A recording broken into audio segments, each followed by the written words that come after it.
What type of property naturally appreciates the most? There's quite a few different types of properties that you can invest in commercial real estate. And there's some types that will definitely appreciate more than others. And there's a few common threads between the types that tend to appreciate more. So we're going to talk about those a little bit today. So let's be clear, though, that what we're not talking about is forcing appreciation by buying a value add property. This is really common with a lot of investors and is a great way to push up the value of the property, but it's a very active thing to do because when you're forcing appreciation, you're generally fixing up the property, re-tenanting it, and doing a lot of active participation in the investment, and it's not so much passive. So what type of properties, though, can you invest in passively and see them kind of appreciate on their own?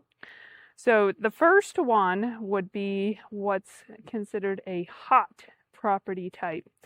And these are things that you tend to be hearing a lot about oftentimes between real estate investors and the type everyone's talking about and get excited.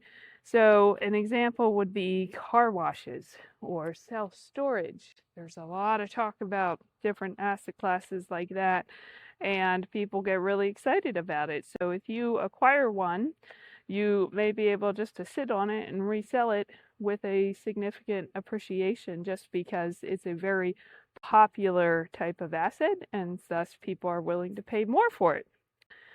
A second common property that you could look for is properties that are well diversified and would naturally have a higher occupancy. For example, let's say you bought a retail strip center that had 10 tenants versus a retail property that had 3 larger tenants.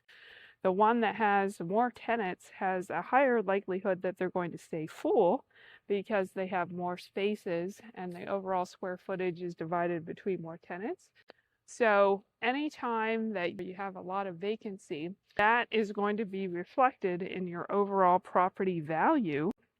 So if you're concerned about making sure that appreciation stays nice and steady, you want to make sure that your vacancy does not get out of hand, and a great way to do that is just by buying properties with more suites versus just having a few. Also, the third thing that you can make sure that you're adding to your criteria is a property that's less specialized. And an example of this would be if you are purchasing a property that's a medical office, for example.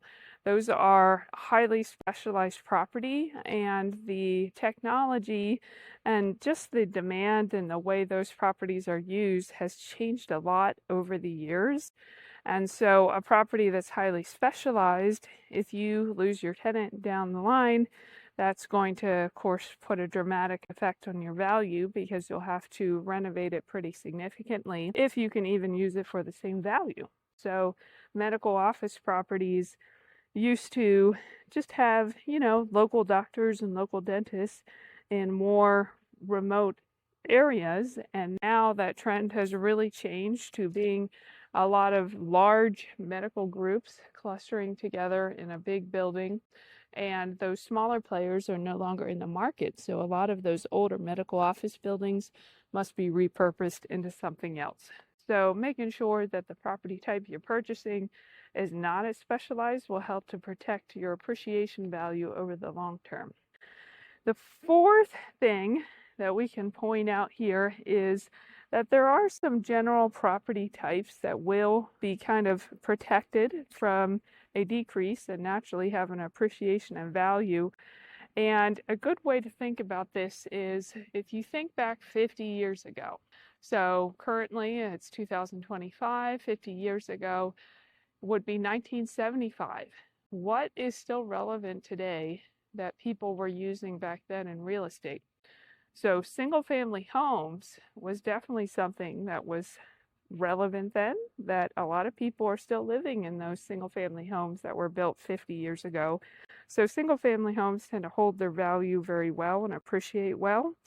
And also government properties. So if you think about post office or other types of properties that the government lease, the government does not move very quickly, and they tend to have a good appreciation because of the government guarantees, and that's a great property that appreciates.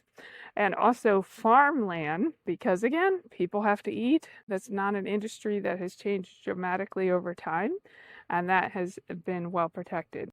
Apartments also tend to appreciate well, but depending on some of the amenities in the building, those can also become outdated more quickly. So apartments are something to carefully keep in mind, but do also appreciate well. So I hope these tips for what type of property naturally appreciate have been helpful to you. If so, please like, comment, share, and follow along.